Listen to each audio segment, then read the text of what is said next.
Hello guys, আমি কোয়েনা আর কোয়েনাস dream ব্লগে তোমাদের সবাইকে ওয়েলকাম। আমি কিছুদিন আগে গিয়েছিলাম একটা বিয়েবাড়িতে। তো বিয়েবাড়ির রাতের বেলা কি করলাম, কি খেলাম, সমস্ত কিছু তোমাদের সাথে শেয়ার করব। তো বিয়েবাড়ি থেকে বেরিয়ে পড়েছে আমরা বাসে করে বিয়েটা হয়েছিল রিষড়ায়। তো রিষড়ায় একটা কমিউনিটি হল ভাড়া নিয়েছিল। তো দেখো বিয়েবাড়ির প্যান্ডেলটা খুব সুন্দর করে সাজানো হয়েছে।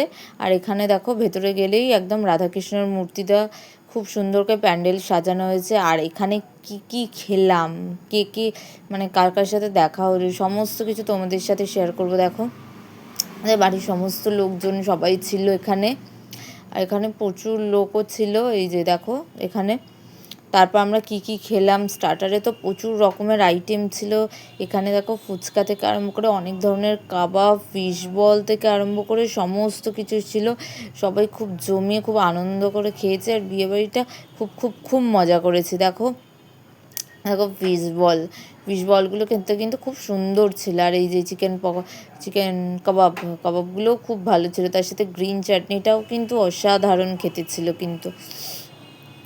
আর ফুচকাগুলো পুদিনা ফুচকা ছিল। আর এখানে দেখো বিয়ে হচ্ছে, বর কোনো এসে গেছে, ছাদনাতলায় ঘোরানো হচ্ছে।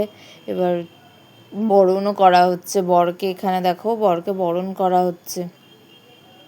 তারপর আস্তে আস্তে বিয়ে হচ্ছিল। আমি তো প্যান্ডেল ঘুরে দেখছিলাম ওখানে দেখো বিয়ের পর এটা। তারপর আমরা খেতে বসে গেছি। খাওয়ার মেনুতে তো অনেক রকমেরই আইটেম ছিল। ফার্স্টে নান চলে এসেছিলো, তারপরে চানা চলে এসেছিলো। আমি তো আলুর দম খাই না, তাই জন্য আলুর দমটা নিয়েও নিই। চানা মশলাটা চানা পনির ছিল, খুব ভালো খেতে ছিল। এটা কিন্তু স্বাদ অসাধারণ ছিল। আর নানগুলোও ফুলো বড় খুব সুন্দর খেতে ছিল। খুব ভালো খেতে ছিল এই নানগুলো, একদম ফুলো খুব টেস্টি ছিল। এটা হচ্ছে। আর তারপরে চলে এসেছিলো ফিশ কাটলেট, একদম অরিজিনাল ভেটকি মাছের পিলে দিয়ে করা ফিশ কাটলেট। খুব ভালো খেতে ছিল ফিশ কাটলেটগুলো। আর তারপর চলে এসেছিলো মাটন বিরিয়ানি।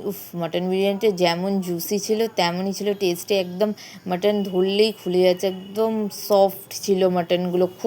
খুব ভালো ছিল মাটনগুলো। আমি তো আরেকটা মাটনের পিস চেয়েও নিলাম, কেন প্রথমে একটা হাড় পড়েছিল বলে আমি একটা সলিড পিস চেয়ে নিয়েছিলাম। অসাধারণ ছিল মাটনগুলো, গরমও ছিল তেমন বিরিয়ানিটা ঠিক তেমন গরম ছিল। খেতে যা লাগছিল না। আর